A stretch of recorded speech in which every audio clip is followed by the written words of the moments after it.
मोदी जी ने जी religious leaders का जो डेलीगेशन है उससे मुलाकात की है, यानी कि पार्लियामेंट में जो रिलीजियस पार्टीज हैं उनके लीडर से मोदी जी ने मुलाकात की है। और यकीनन उसमें सारी सभी रिलीजन के लोग मौजूद हैं, मुस्लिम्स भी हैं, बुद्ध भी हैं, सिख भी हैं, हिंदू भी हैं।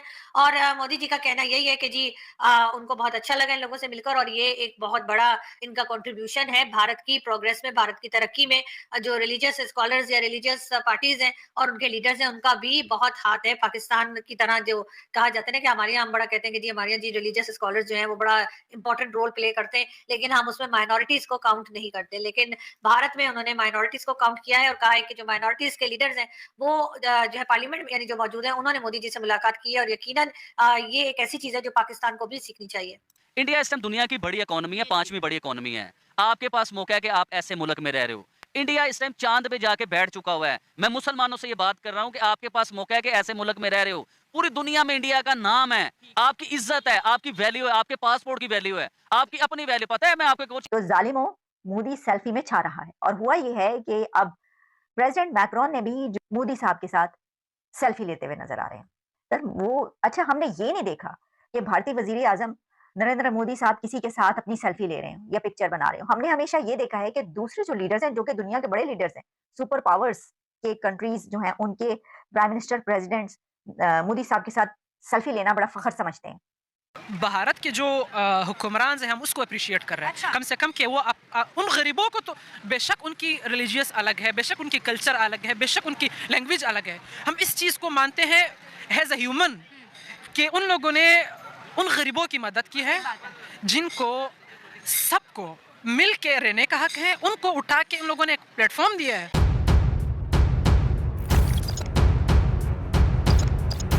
तो नमस्कार दोस्तों, जय हिंद। स्वागत है आपका पाकिस्तानी मीडिया जुड़ी एक और फ्रेश और मज़ेदार वीडियो में। तो दोस्तों, देश के विभिन्न अल्पसंख्यक वर्गों का प्रतिनिधित्व करने वाले धार्मिक नेताओं ने संसद में प्रधानमंत्री नरेंद्र मोदी और उपराष्ट्रपति और राज्यसभा के सभापति जगदीप धनखड़ से मिलने के लिए संसद पहुंचे थे।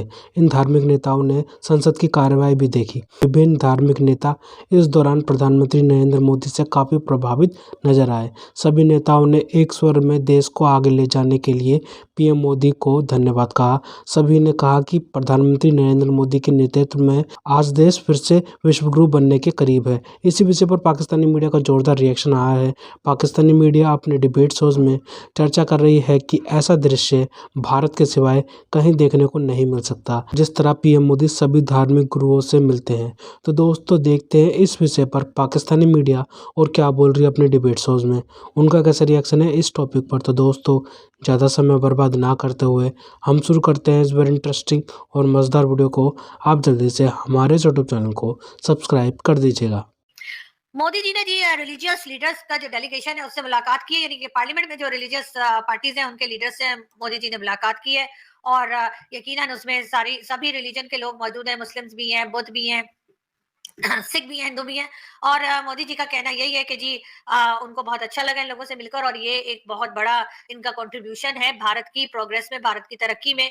जो रिलीजियस स्कॉलर्स या रिलीजियस पार्टीज हैं और उनके लीडर्स हैं, उनका भी बहुत हाथ है। पाकिस्तान की तरह जो कहा जाता है ना कि हमारे यहाँ हम बड़ा कहते हैं कि जी हमारे यहाँ जी रिलीजियस स्कॉलर्स जो हैं वो बड़ा इंपॉर्टेंट रोल प्ले करते हैं, लेकिन हम उसमें माइनॉरिटीज को काउंट नहीं करते। लेकिन भारत में उन्होंने माइनॉरिटीज को काउंट किया है और कहा है कि जो माइनॉरिटीज के लीडर्स हैं वो जो है पार्लियामेंट में यानी जो मौजूद है, उन्होंने मोदी जी से मुलाकात की है। और यकीनन ये एक ऐसी चीज है जो पाकिस्तान को भी सीखनी चाहिए, क्योंकि ज़ाहिर है कि जो माइनॉरिटीज़ होती हैं, जो बाकी रिलीजियस पार्टीज़ होती हैं या जो रिलीजियस पार्लियामेंट में लोग मौजूद होते हैं, रिलीजियस स्कॉलर्स और डिफरेंट लीडर्स, उन सबके साथ मिलकर और तभी आगे बढ़ा जा सकता है। पाकिस्तान में भी इस वक़्त इलेक्शन सीज़न चल रहा है। इलेक्शन सीज़न में हमारे यही होता है कि जी 2 करोड़ की गाड़ी में से, जैसे मैंने ट्विटर पे भी लिखा कि 2 करोड़ की गाड़ी में से एक आदमी निकलता है जिसके साथ 20-20 बॉडीगार्ड्स होते हैं, और वो बाहर निकल कर कहता है जी मैं आपका खादिम, मैं आपका नौकर। जी हाँ, और ये हमारे वो लोग होते हैं जो इलेक्शन में खड़े हो रहे होते हैं, लेकिन इलेक्शन के बाद ये आपको दिखाई नहीं देते। आप दूर-दूर तक इनका कोई अता पता नहीं होता कि कहाँ गए और किधर गए और ये नौकर है कि क्या है। लेकिन उसके बाद ये ज़रूर है कि नेक्स्ट इलेक्शन तक ये फिर तैयारी पकड़ लेते हैं और उसके बाद ये फिर आके इसी तरह का कोई ना कोई चूरन और कोई ना कोई नौटंकी जो है वो पब्लिक के आगे करते हैं। वैसे पब्लिक भी अब बड़ी होशियार हो गई है। अब ये वो पब्लिक नहीं रही है जिसको पहले बेवकूफ बना लिया जाता था, बल्कि ये वो पब्लिक है जो हर बात को समझती है और हर बात को लेकर ही आगे बढ़ रही है।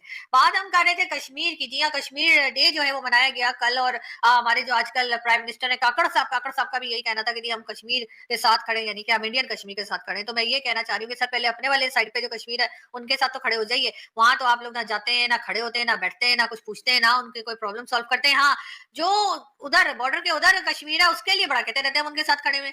अब कब तक खड़े हैं? और वैसे लोगों को जरूरत नहीं है, वहां पे तो कुछ ना कुछ प्रोग्रेस हो रही है, मॉल भी बन रहा है, सब कुछ हो रहा है, लेकिन हमारी तरफ क्या हो रहा है? और ये याद रखिएगा कि जिस तरह से भारत वहां पे इन्वेस्टमेंट कर रहा है, जिस तरह से भारत पैसा लगा रहा है अपने साइड पर कश्मीर में, तो उसको हमारे साथ जंग लड़ने की कोई जरूरत नहीं पड़ेगी, ना ही कोई स्ट्राइक की जरूरत पड़ेगी। हमारे लोग खुद ही कश्मीर उठा के उनको दे देंगे और कहेंगे प्लीज यहाँ पर भी कुछ काम कर दीजिए। तो अगर आप उससे बचना चाहते हैं और आप चाहते हैं ऐसा ना हो, तो फिर कुछ थोड़ा पैसा आप भी कश्मीर में लगा दीजिए। वहां पे कम से कम मोबाइल सर्विसेज आ जाए, इंटरनेट ही ठीक चल जाए, रोड ही ठीक बना दें कि लोग वहां पे पहुंच सके।